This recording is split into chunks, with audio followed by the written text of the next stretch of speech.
Hey everybody, welcome to Tabletop Never Stop. I'm Toss Sage, and today we are talking about House Targaryen. So, in case you weren't aware, CMON had its CMON Expo, and Michael Chanel talked for about an hour, spoiled a bunch of stuff for the game. I think did a really good job of kind of just conveying the fact that they're putting a lot of love and attention to the game and listening to the players. And I'm going to link that video in this one's description if you want to check it out. I recommend giving it a look. But for now, we're going to kind of just go over what we know about House Targaryen. So we were told that this starter set is actually going to be all mounted. So it's basically a Dany and the Dothraki box with a couple other little things. But so think of it as basically just the first book, Game of Thrones. So if you like the Dothraki, this is the box for you for sure. All right, so we have two units. We have the Dothraki Screamers, which are fairly generic cavalry units. They have a speed of 6, they hit on 3s with 7 dice and then 5 dice. They have a defense of 5 plus and a morale of 5 plus, which is really good. They're just generic cavalry. They don't have any special rules. That's a really good morale and a pretty mediocre defense.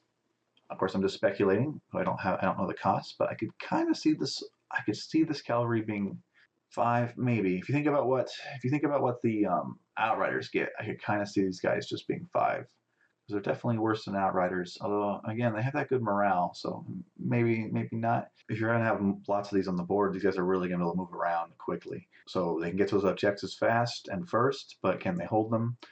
If these guys are this fast, they're going to be running all over the board, hitting you in your flanks and stuff. So they're certainly going to be very interesting to play against. I haven't tried a full cavalry force yet. I know some people are rocking those, and this does make me want to give it a shot. We also have the Dothraki veterans.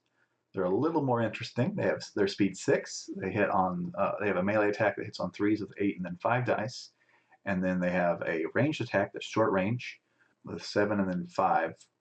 They have a defensive 4 up, so they got a little bit harder to kill, and then a crazy morale of 4 plus. They also have an order, Charging Volley. After completing a ranged attack, this unit may make a free charge action against the targeted enemy. And then, of course, they're cavalry. All right, so these guys can attack twice. They don't make a huge wallop, but that is pretty darn good. And especially if you consider range attacks include a shift, so you could be 8 inches out, shift up, and then charge in. They're not going to miss their charge. So, they don't have sundering or anything, so they're not doing like crazy damage, but when you hit twice, that's going to do something. All right, so those are 2 cavalry units. Generally, the starter sets have always contained 3 different types of units, so I would expect we're going to get one more. There's one more in the box. I mean, that is a lot of different types of cavalry, but I could see a more dedicated ranged unit, maybe. Like maybe the box is 2 screamers, 1 veteran, and then like Dothraki archers or something like that. That's speculation, by the way. I don't know if that's true or not. All right. So, and we have some attachments. Yeah, we got Khal Drogo, the Great Khal. Unclear if this is the commander version or not, because we don't have the back of the card. He has Shattering Assault. This unit's charge attacks gain Sundering.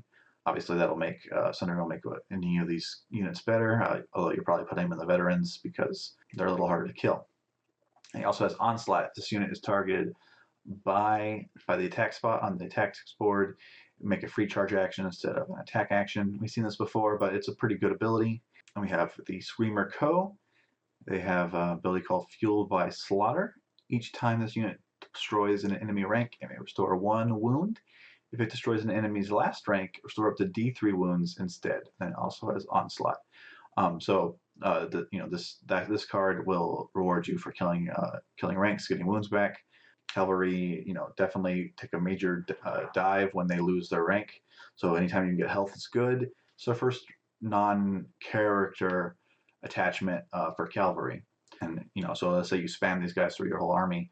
Of course, that makes everybody more expensive, but it does. All of a sudden you have these cavalry units that are healing every turn. Also, what's interesting is these guys could go into Flayed Men, and actually I think they'd go pretty well in Flayed Men, since Flayed Men are so hard to kill. Being able to put some like auto healing on them makes them basically indestructible, which is certainly interesting. All right, so moving on, we have the Daenerys Targaryen NCU. In this box, there's no commander for a version of Daenerys, because she's not really commanding at like this stage. Again, this is kind of just like the Dany in the Dothraki box, I'd say think of it as the first book. Anyway, she has conviction of a true Khaleesi. She influences when she claims a spot on the tactics board. While influencing a unit, that unit gains +1 movement, and their melee attacks roll +2 dice. So that fits quite well with these, like, hit them hard, alpha strike tactics that we're seeing here. So both of these units that we're seeing right now are speed 6. So taking up to speed 7 just really allows them to zip around the board, especially when you bring in that extra movement for being cavalry. I see some good synergy there, which you'd expect, of course. And we also have the tactics card, Fury of the Dragon. When you claim a zone on the tactics board, replace that zone's effect with one friendly combat unit may make one free maneuver or retreat action.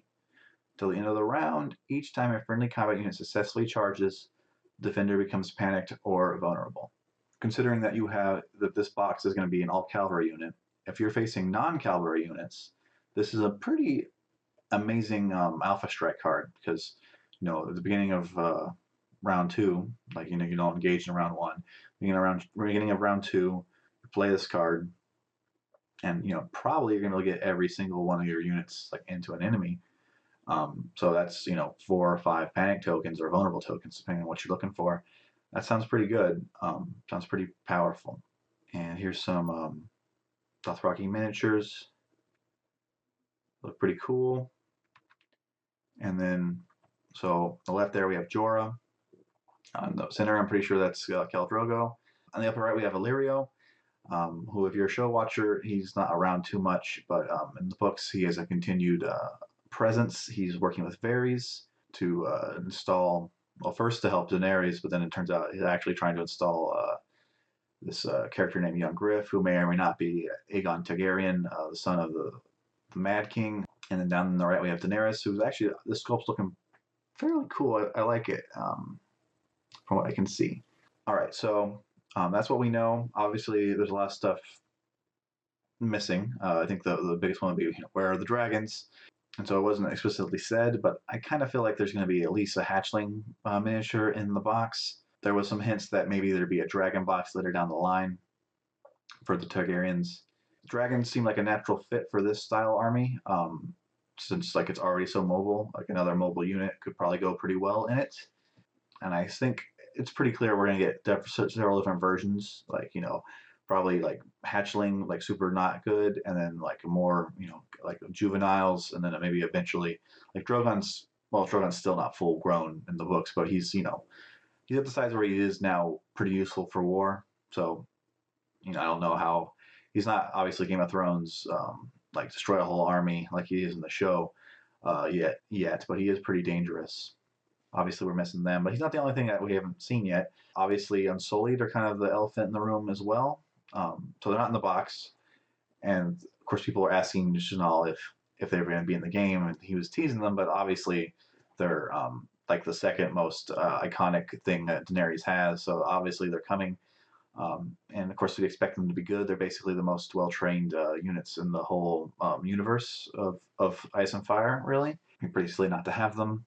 And like again, depending on what they decide to do, I would imagine that the Blackfire, the Golden Company, Blackfire, Aegon, all that stuff might get rolled into House Targaryen eventually. So we could probably expect that. Obviously, there's characters like Selmy, Barristan Selmy, who eventually will leave Lannister service and arrive in Daenerys. So I think that's pretty likely that we'll see Barristan at some point, and there's some other characters too, I'm sure. But so that is House Targaryen. Hope you enjoyed this video. Please subscribe to my channel if you enjoyed it, and we'll see you in the next one. Thanks for watching.